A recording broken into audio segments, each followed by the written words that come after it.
Compound butters, a great way to enhance a steak, a chop, or anything else you might be grilling or roasting. What's great about it is you start off with butter. It's like a fresh canvas, and whatever flavors you like, you can add to that butter, and I'll show you how to do one and how to store it, and then you'll have it ready for you anytime you need to use it.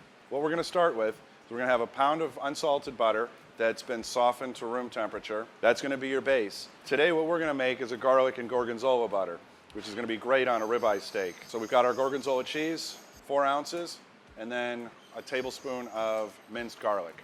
Now simply what we're going to do is you're going to take your ingredient, add it in,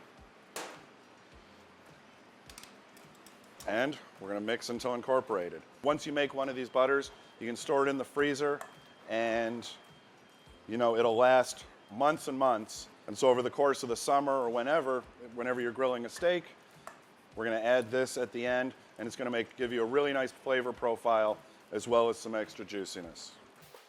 What we're going to do is we're going to lay it out on some plastic film.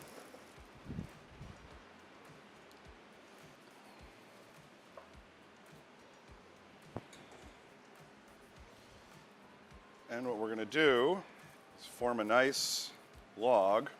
I'm going to wrap at both ends.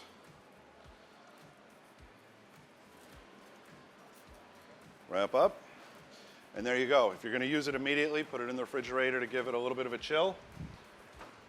Otherwise, like I said before, you can put it in the freezer and it'll last for months. Our compound butter has now been in the freezer for about 30 minutes. You can see it's made a nicely shaped log. Now, what I'm going to do is I'm going to cook a ribeye. We're going to go ahead and add it under our broiler. If you're grilling, it's the exact same process, except the heat's coming from underneath. In this case, it's coming from the top. Like with all meats, you want to season them up ahead of time. I brush it with a little bit of oil and some Montreal steak seasoning. And also, you don't want to play with the steak a lot once it's on the grill. Let it do its sear, let it get its char. You're only going to want to flip it once. For a medium rare, generally I'd say about 6 minutes on each side. And what we're going to do is we're going to add the butter right near the end of the cooking process. Okay. Our steak is now cooked. It's a nice medium rare. You can see a nice char on it. Now you're going to remove it to a serving platter or a plate. It's like with any other cooked meat. You want to let it rest for a few minutes before it's served.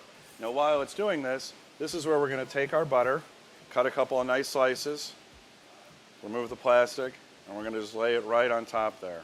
Now the heat from the steak is going to melt it down, and as you wait for about 5 minutes, it's going to melt and drizzle all over the steak.